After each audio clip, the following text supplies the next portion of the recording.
Most of us know that our motive is to make money, but we never straight up stand in that truth and market like it. We try to do this, a bunch of indirect things that's too ambiguous, too wordy, we overthink it, and we don't realize that in our minds, our own block from getting the sale is the fact that we didn't actually sell. So you know you wanted to sell, you know you wanted the money, but you beating around the bush. It's like the person who'll call you, hey, what you doing? Nothing, chilling, what's going on? Yeah, just checking in on you. Know you called them to ask them for a ride tomorrow. Just ask for the ride, bro. Don't try to pretend like how your mama doing? How your daddy doing? Bro, what do you want? What do you want? Go home, Roger.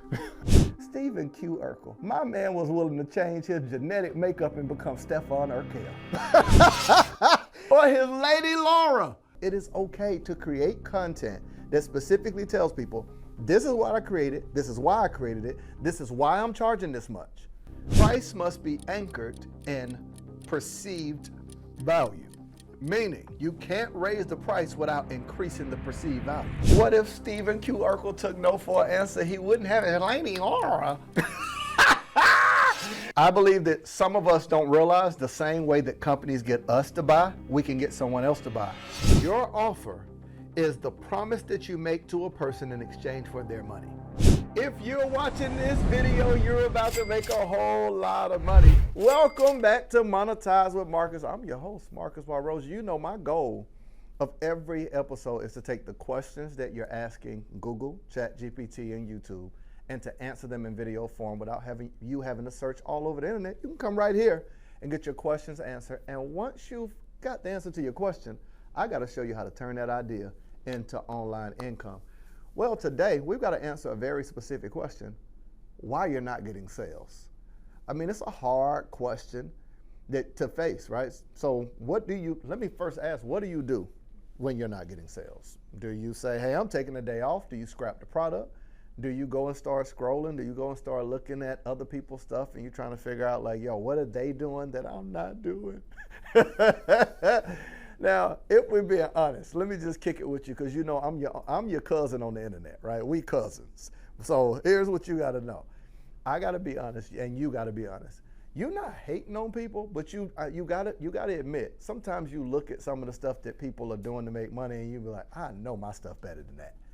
Like, have you done that before? Where you saw somebody's stuff, and you're like, and did they sell this for how much? $1,000 for this? You looking at people, of course, like $5,000 for this? You're not hating, you just got questions. And you're trying to figure out how are they getting the money that you feel like you deserve and should get. Now, nothing's wrong with that. I don't want you to feel like it's wrong to ask those questions because I believe that's the foundation of you being able to see what are people doing in the market and being able to make adjustments. So I want to break down 3 things you're doing of why you're probably not getting sales so you can make those adjustments and start having people tap in their pocket like, baby, where my credit card? Where my credit card? All right. So number 1 reason why you're probably not getting sales, we just got to keep it all the way real. Most of us know that our motive is to make money, but we never straight up stand in that truth and market like it. We try to do this, a bunch of indirect things that's too ambiguous, too wordy, we overthink it, and we don't realize that in our minds, our own block from getting the sale is the fact that we didn't actually sell. So you know you wanted to sell, you know you wanted the money, but you beating around the bush. It's like the person who'll call you, hey, what you doing? Nothing, chilling, what's going on? Yeah, just checking in on you. Know you called them to ask them for a ride tomorrow. Like just ask for the ride, bro. Don't try to pretend like how your mama doing, how your daddy doing. Bro, what do you want? What do you want? Go home, Roger. Sometimes when we show up online, it is okay to straight up have a conversation with people and talk about, I created this specific thing for you to be able to help you do this specific thing, to be able to help you in a faster, easier, more effective way do it. I'm going to price it at a price that allows me the opportunity to give you my undivided attention, help you, and serve you. That's a clear offer. It tells the person what your motive is and why you created the product. It is okay to create content that specifically tells people, this is what I created, this is why I created it, this is why I'm charging this much. Why does Marcus Rosier charge high ticket? Because I want the ability to answer every question my clients ask without saying they ain't pay me enough for that. I know me. If you give me $100 and you keep asking me questions, I'm going to at some point feel like you're taking advantage of me. So I got to make sure that you feel supported, you feel served, but I don't feel taken advantage of. See, that's a clear motive. Can you see already that's probably a mistake you're making? You're charging too little with the intention of not giving them everything.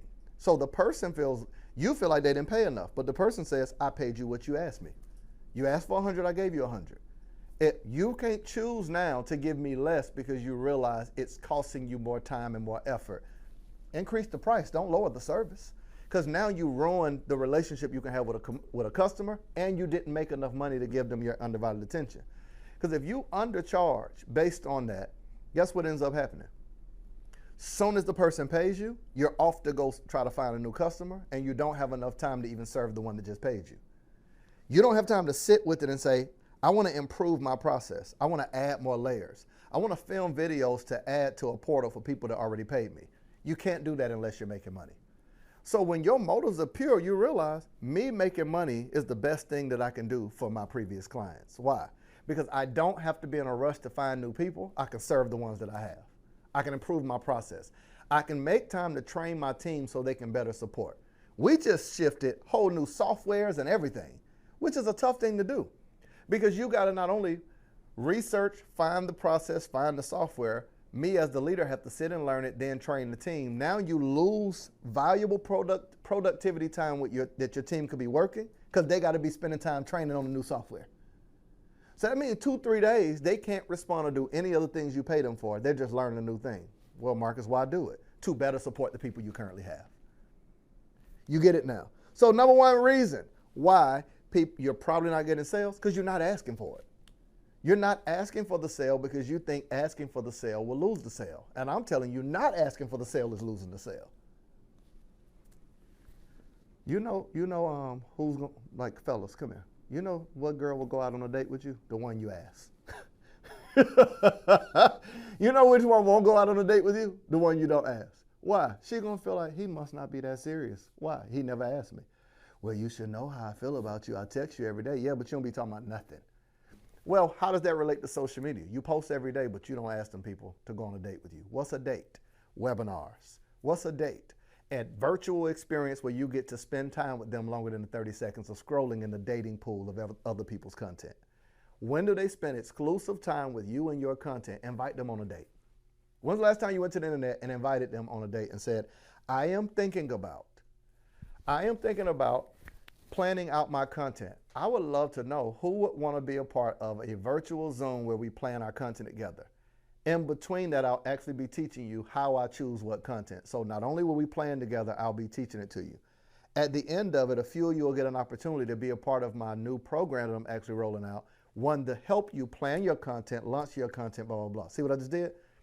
I'm telling you what my motive is, to invite you into a date with me to learn the thing that I plan on selling. And I'm telling you in advance that for some of you that are there, I'm going to sell it to you.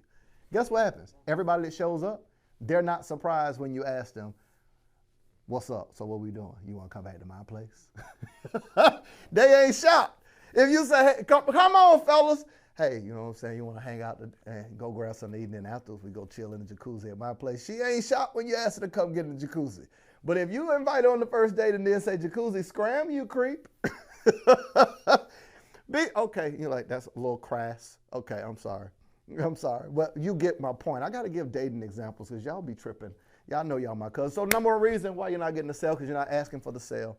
Number two reason, should we go to the board and write this out? Yeah, let's write this out. So number one reason, let's do number one right here.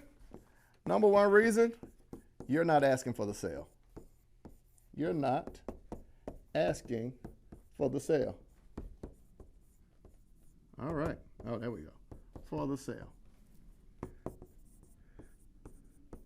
I'm talking about in content, in DMs. Where can I find you online telling me how I can buy from you? No. Pull out your phone right now. Pause me. Pause me right now. And I want you to go to your social media and I want you to look through your last 9 posts. Which one of them tell me how I can work with you? Not ambiguous. Which one says, here is why my clients hire me? Here is one of the things I do for my clients. I am now accepting 2 people today. do this to get access to this. When's the last time you did that? All right.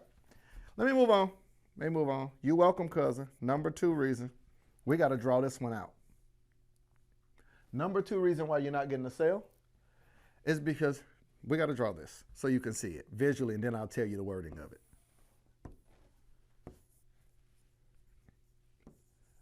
Wrong offer for your audience. Wrong offer for your audience. So let me stand here and explain what I mean. Every person, now let's just say everybody that is on this spectrum are people that are aligned with the thing you sell. That's why it's in one straight line. These are the people that are aligned with the thing that you're selling. Makes sense? So this is you. At certain parts of your journey, let's just say this is you, right? So this is like, yo, I'm aligned spiritually, mentally, emotionally, financially. What is that alignment? However, every person that is on this line has different questions and different money they're willing to spend to have that question answered. Some people refer to this as a pain point. However, every customer is not paying to remove a pain point. Some customers are paying to support the solution, the pain point they already paid to remove, meaning they paid somebody else already to remove the pain point. What do you have to offer for a person that's removed their pain point and they're experiencing success and just need a new strategy or a system to support it? Sometimes you're offering the wrong offer. You're offering a pain point offer instead of an offer that helps someone to create a process to support their success. Everybody, how to make your first $3,000. Everybody ain't trying to make $3,000. Some people already made it. How to make your first 5 figures. Everybody is not trying to make their first 5 figures. Some people already made it. Who's the easiest person to get to pay you? People who already got the money. All of you. So when I say this is why you're not getting sales, sometimes you're probably offering the wrong offer for your audience. If I'm here, I got level 1 questions. If I'm here, I got level 2 questions. If I'm here, I got level 3 questions. Typically, the further you get in the alignment of your business, you aren't dealing with people that just want more information. You're dealing with people that want to know, how do I take what I already know? Don't teach me nothing. Tell me how to take what I know and create a strategy to get a result from it. So you're now talking strategy related. You don't even, people at this level, when you say, hey, you're going to get 27 modules, you lost them. Why? They don't want 27 modules. They don't even want to watch no video. What do they want? They want to hire your team to do the thing that you can do for them. See, you see what I'm saying? This is one of the major reasons why people are losing sales right here. Because I keep finding entrepreneurs that only, let me say it this way. I keep finding entrepreneurs that are only trying to work with people that are struggling, that are uncertain. There's a concept, and I don't want to get us off track, that I'm going to teach my inner circle that I call closest to the whole clients. Meaning, you ever played that old game? What's the little game? Is it skee ball? Is that what it is? The little ball and you roll it, right? What's the easiest one to get? The ones in the middle. What's the hardest one to get? The one to the left and to the right, right? So you play skee ball, you ever notice you try to get the one to the left and you end up getting 0? But when you keep doing the first one, it's easiest to get, but you hit it more consistent. You know what I'm saying? So you got 10, 20, 30, 40, 50, and then them 2 top ones is worth 100. You're behind me trying to get that 100, but what? You miss it, right? You don't get it very often. Imagine if those holes are clients that are sales. They're harder to get. Who do you want to market to? Closest to the whole clients. Well, who's closest to the whole? The person that already is aware they have a problem and ready to pay for it. Who's hardest to get? The person you got to convince they have a problem, the person you got to convince that they should pay, the person you got to convince that you're the best person to work with. It takes a lot more balls or a lot more tries or a lot more content or a lot more process to make you aware of the fact you got a problem, teach you the information on how it can work for you, convince you on I'm the person that can help you, then convince you on the price point. It takes you 4 or 5 tries. But who's the person that you need? People who are already indoctrinated with your message, closest to the whole, already showed interest. So this is number 2 reason. The wrong offer to your audience. I want to challenge you to say, when's the last time you tried to sell to someone that was not in the beginning of their journey, but someone who already had money, was already ready to buy? What message do you have for them? And number 3, third reason why you're not getting a sale Number 3. Was that good? Was that as good for you as it was for me? Number 3. Number 3 reason why you're not getting a sale. When we go, no follow-up. No follow-up. No follow-up. Now, I'm going to just do this really quick.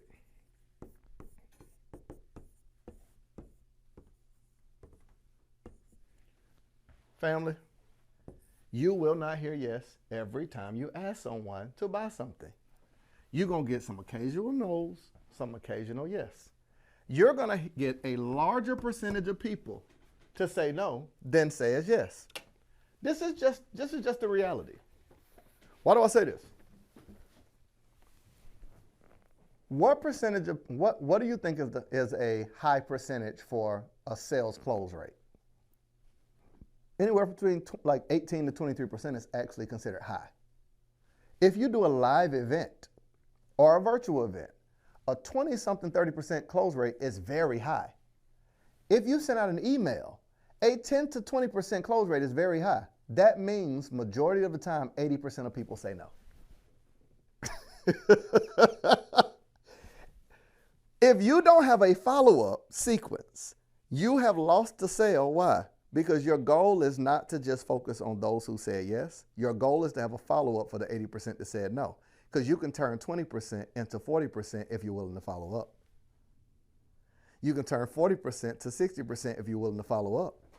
I'm willing to do an event where only 10% say yes and say for the next 90 days, I'm working on converting 90%. How much money are you leaving on the table? Because people said no and you had no strategy to follow up and to nurture them. Come on, fellas. I want everybody that's listening to me. Let me lean forward. I want you to follow after my boy, Stephen Urkel. Stephen Q. Urkel. My man was willing to change his genetic makeup and become Stefan Urkel. For his lady Laura. My man was averaging a percentage of all no's. Go home, Steve. Now, I use the example because you're born in the 90s, you know it, but the show ended with Steve getting his girl. I'm telling you, what if you dump your email list? Watch this strategy. Here's what I want you to do. Here's the takeaway. I want you to go to your email list, and I want you to look at, pull all the people that are on your email list that have not bought from you, that aren't a client, aren't a customer. What's the difference? A client is someone who works with you, a customer is someone that bought a digital product, etc. Take all the people that were customers that bought a digital product, and your goal is to turn them into a client to get them to buy your service. Take all the people that are not a client that didn't buy nothing, and your goal is to create a follow-up strategy to get them to either come to a date with you, virtual event or something of that nature, or to buy from you, sales call, etc. How much money do you think you can make by just reaching out to people that have not said yes yet? So I'm going to ask you again, how much do you think that you can make if you just reached out to the people who haven't said yes yet? Hear the wording. Hear the wording. I said yet. I said yet. Come on, you know. Fellas, let me holler at y'all. Let me holler at y'all. I just talked to y'all about Stephen Q. Urkel. What if Stephen Q. Urkel took no for an answer? He wouldn't have it. Lady Laura.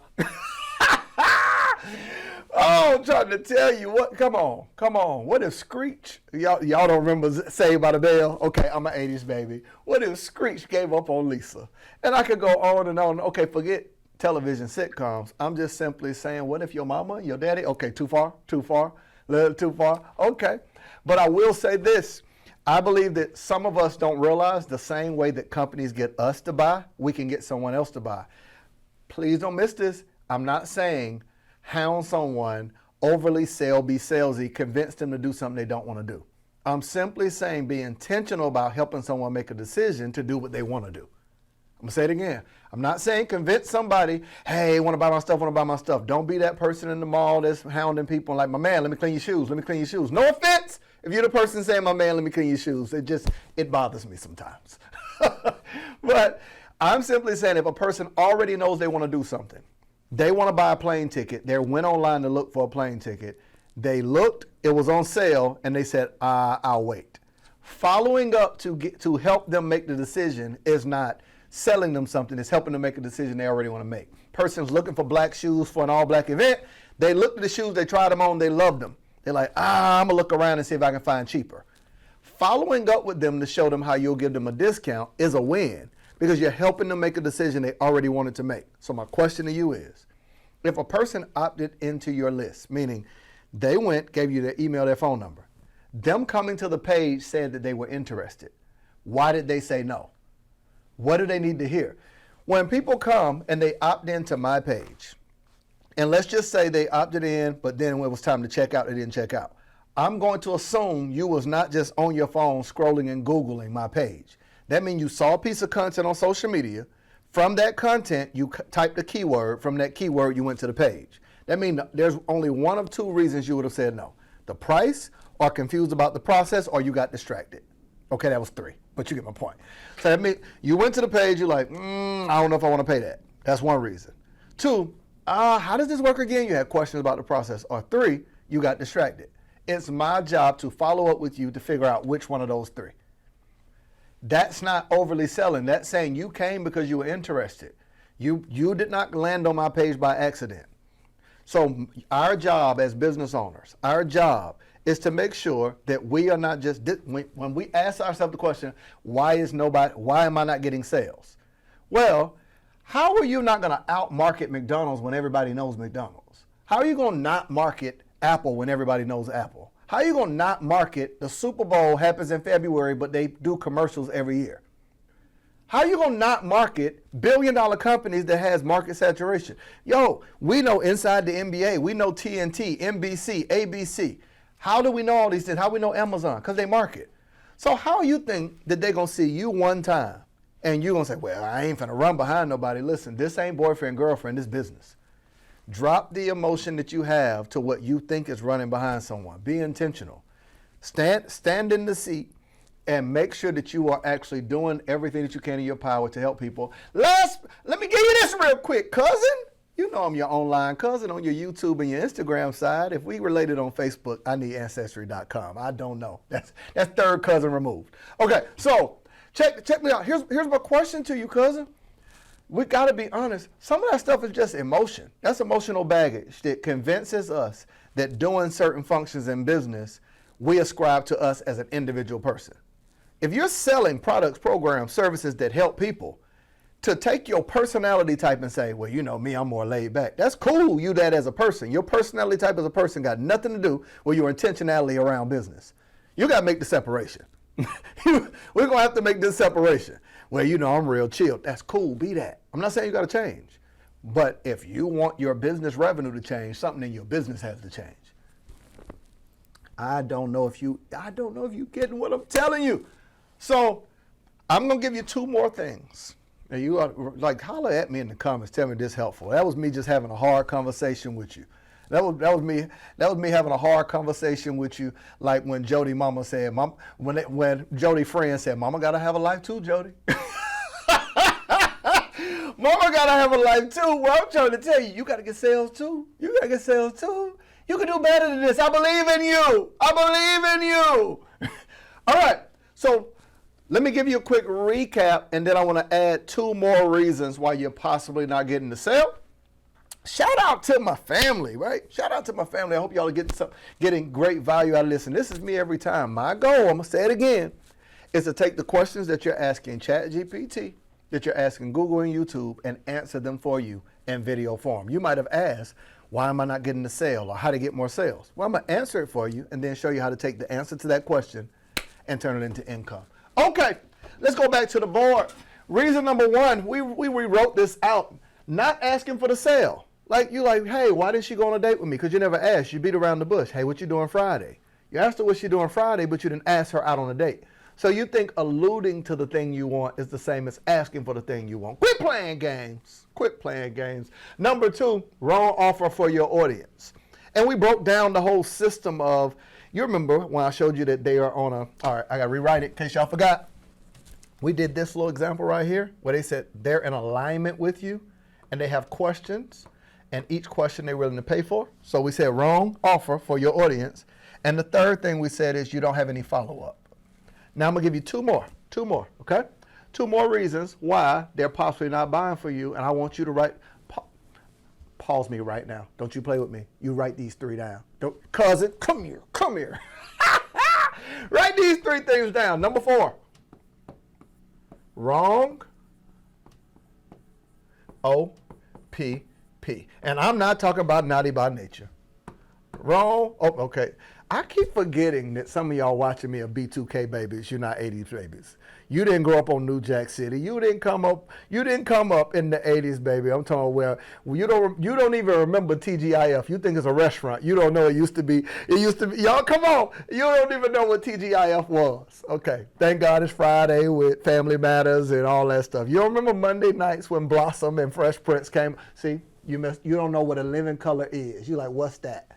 I ain't got nothing for you, B2K babies. You don't know nothing at all but Moesha. Okay, so wrong O.P.P. What does that mean? Now, number 2, we mentioned wrong offer for your audience. But watch this. Wrong O.P.P. is wrong offer, price, and positioning. This is something nobody, I know my YouTube people get mad when I misspell words. So let me go back, because you're going to be like, I can't take your advice. You spelt the word wrong. Well, I'm teaching you how to make money, not spell. It ain't a spelling bee. Wrong positioning. Okay? This, family, is so important, and I don't hear anybody online talking about it. I'm going to clearly define for you real quick, what is an offer? We got questions around that. When we mention price, how do we come up with our price, and what is positioning? This, if I do nothing but answer this for you, this is going to answer the question for how to get better with sales. Like, why am I not making sales? If we haven't thought through this, this is the reason, okay? When I talk about an offer, let me clearly define this for you. An offer has nothing to do with just the product or course. When I say, what's your offer? Oh, I got an ebook. You normally start telling me what you sell. Hey, I have a course. Don't miss me, family. If I say, what's your offer? And you say, I have a mentorship, I have a program, I have a course, I have a VIP day. That's not technically your offer. Your offer is the promise that you make to a person in exchange for their money. That's not the thing you're selling to them. I'm talking about the promised outcome. So if I say, hey, I charge $200 for a fitness session, the offer is not $200 for a fitness session. The offer is what I provide in the fitness session that gets you a result. So I'm not selling $200 for a fitness session. I'm selling a fitness session that gets you results, as well as a meal plan, like all the things that encompass the result you came to me for. Meaning you said, I want to get in shape. So all the elements of getting in shape is the offer, not the $200 for a session. You get it now. If you say, I'm selling an ebook that teaches you how to save money to buy your dream home, right? Some could call that offer. Okay, best example, I can use a cell phone. So the cell phone isn't the offer. The cell phone is a product. The cell phone becomes an offer when I talk about, I have 4 different companies I'm running from this one device in my Slack channel. I've got Rain Media. I've got Entrepreneur Staffing Solutions. I got Marcus by Rosier Consulting. I got Win the Day Marketing Group. From one device, I can run 4 companies. That's a part of the offer of the phone. I can film content to get me new leads. I can upload to YouTube. I can edit. I can text my family. I can call. I can FaceTime. I can Zoom. I can write notes. I can listen to Audible. All the things I mentioned is the offer. The phone is the product. Most people, the reason you're not getting the sale is because you're selling products. You're not selling an offer. Get me out of here. Get me out of here. You're not selling an offer. Because when you sell products, you're now in competition with everybody else selling the same product. There is no separation. If we sell steak, well, there's other people that sell steak.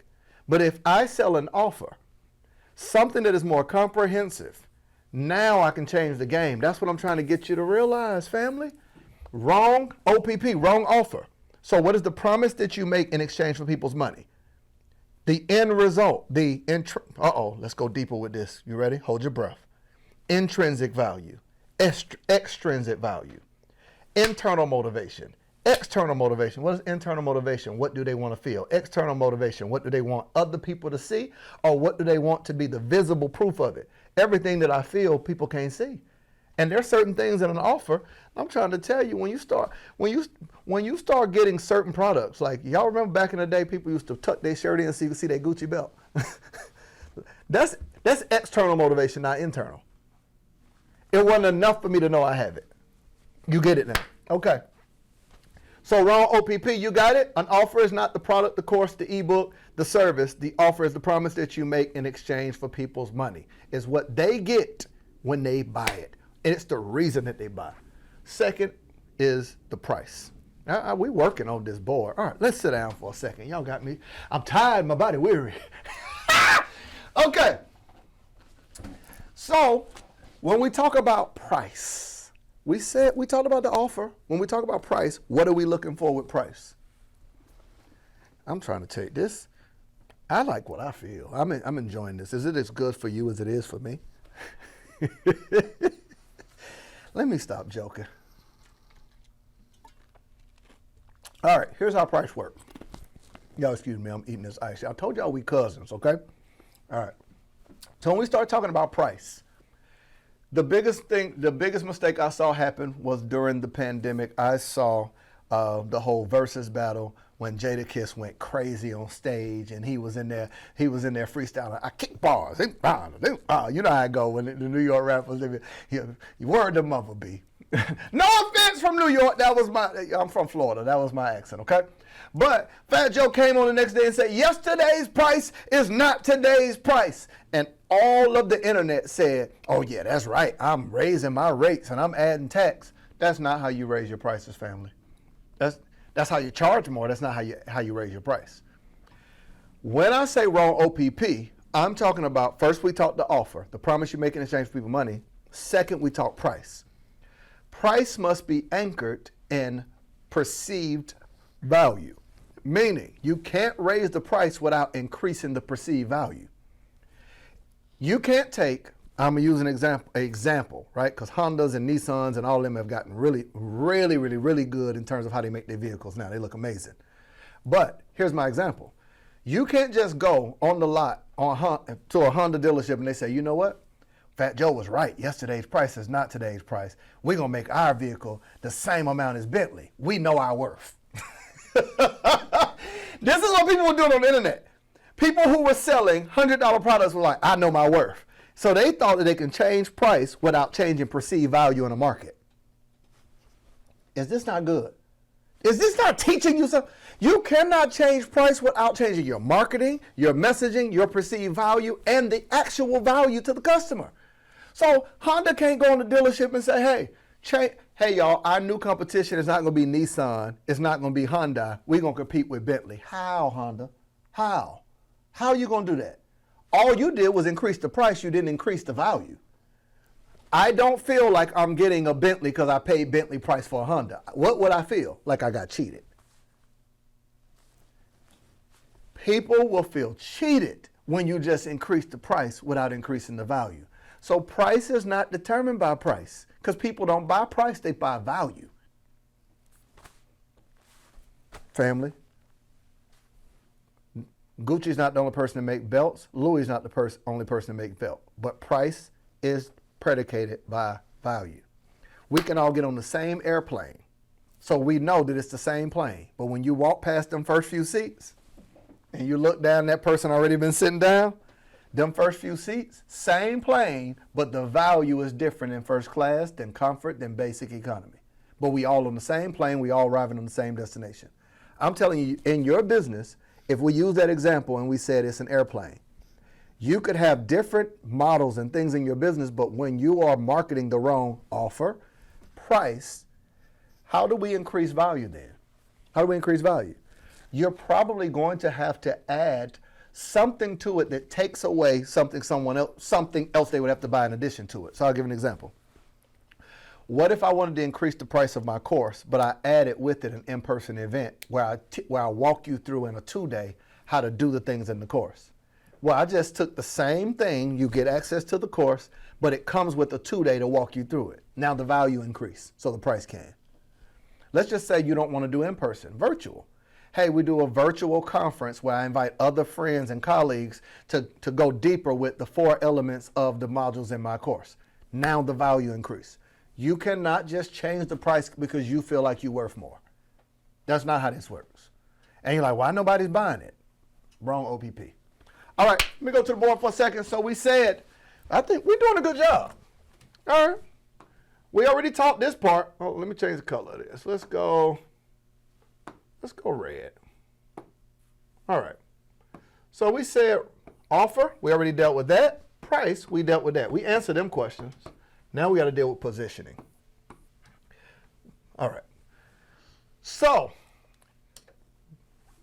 one of the things that I don't think most, let me rewind that back. Some, not most, that's bad wording. I got to be responsible with my words. Some entrepreneurs, not you. We talking about our other cousins, the ones that's on Facebook, not my cousins that's on YouTube and Instagram, okay?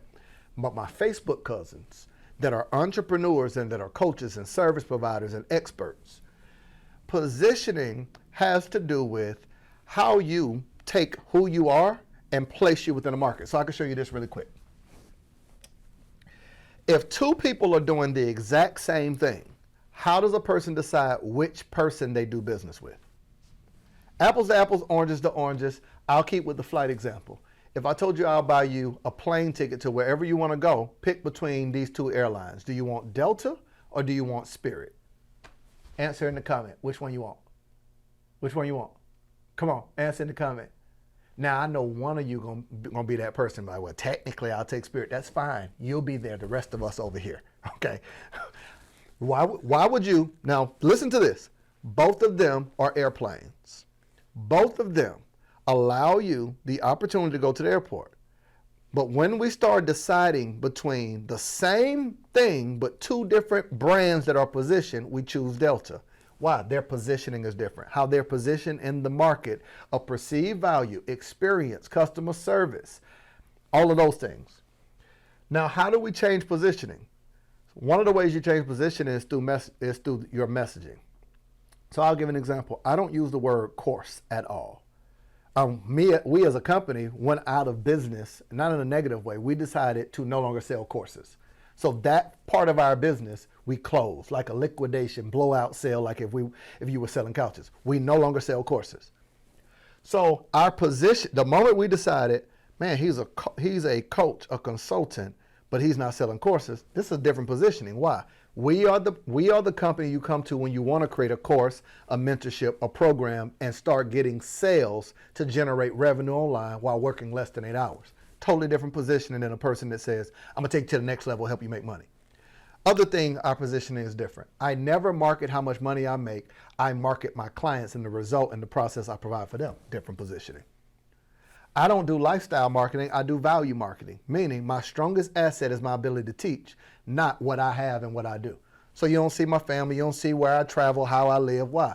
My strongest asset and my positioning is the ability to break down and teach stuff like what I'm teaching you right now. The average entrepreneur can only teach what-based content, or what I refer to as to-do list content. All you got to do is, and they give you a list, but they never teach you how. How requires a person to have the skill of teaching, coaching, consulting to walk you through a path. Different positioning. What I'm breaking down for you right now, this is a part of my positioning.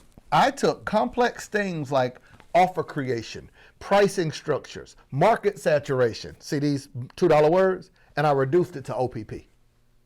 That's part of my positioning. That I have a skill that can teach people how to do something, and I also have a business that does done-for-you services, so we do it for you, so you get immediate results, and then we teach you on what we built for you. We franchise our business. That's totally different positioning. For your business, is it going to be a language change? Is it going to be a service change? Amazon positioned themselves different than everybody else in the market. Why? Because they started offering faster delivery than anyone else. Then they added with their customer service, anything that you're dissatisfied with, you know that you can immediately file a complaint, then receive it, and you get your money right away. That changes their positioning. Right now for your business, what could you add? What could you add? What can you change in terms of message, customer service, marketing, pricing? Even pricing changes your position. Whether you're going to be a premium brand or down the line, that changes your position. Cool? All right. And number 5, we almost done. Let me go back to my black. Let me get that. Yeah, we go. Number 5. Let's move up. This is going to be the hardest part to teach. Number 5. You scared. Let me add a different word. You nervous. Let me add another one. You're uncomfortable. Why add 3? Pick which one works for you. You're going to be like, I'm not scared. Cool. You're nervous. I'm not nervous. Okay, you're uncomfortable. Whatever word resonates more with you. Now, what do I mean scared, nervous, uncomfortable? When you go into, okay, here's the example. Here we go. Okay, so growing up, who remembers this? Hey, go in there and ask mama if we can go to the park. Go in there and ask mama to drop us off at the skating rink. No, you ask her. You ask better. That nervousness where you're afraid to ask your mama, can you do something? Your daddy, can you do something? Shows up. Although you're an adult, the kid still lives in you. So now you're like, go out there and ask them folks where they buy my product. You scared, you nervous, you uncomfortable. You're uncomfortable because guess what you say? You identify and say, well, I'm just not salesy. So now you have a negative idea in your head for people who have the confidence to ask for the sale. But you want it. You call them salesy. You know, yeah, I ain't like one of them. So you separated yourself. When you say you're not like one of them, one of who? Businesses who make money? If as long as you frame in your head a negative connotation surrounding providing something that helps people and allowing them to pay you for it, that's what a sale is. Oh my God, I'm so thirsty. Hey, I have water. How much is it? $2. That's not salesy. That's providing something for people who want it. So you're not like one of who? Them people who provide a service or something for people who want it and need it? Are you scared? Are you nervous? Or are you uncomfortable? Here's my message to you and I'm out. If the first time you hear yes comes from your client, you won't have the confidence you need to stand in your superpower and offer your solution to people. Back that up, Marcus. When is the first time you should hear yes? Internally, that you should have already felt like, I'm going to hear yes within yourself. So when a person says yes, they should echo what you already believe and what you already heard. It shouldn't be the first time. They should affirm what you already know. They shouldn't surprise you. I'm not surprised when people say yes. That's my expectation when I created it. So when I present it, I'm not scared, I'm not nervous or uncomfortable. I'm confident in the fact that it is my empathy for a person. It is my skill it is my empathy that I cared enough for their problem. It is my skill that I created the problem. And then it becomes my confidence that I marketed it. Back it up! It is my empathy. I cared so much that I paid money or I took time to create something. It is my skill. I was good enough to do it. It is my confidence. I will market it to people who need it. That's what I need you to do. Don't be scared. Don't be scared. This has been another wonderful episode. Family,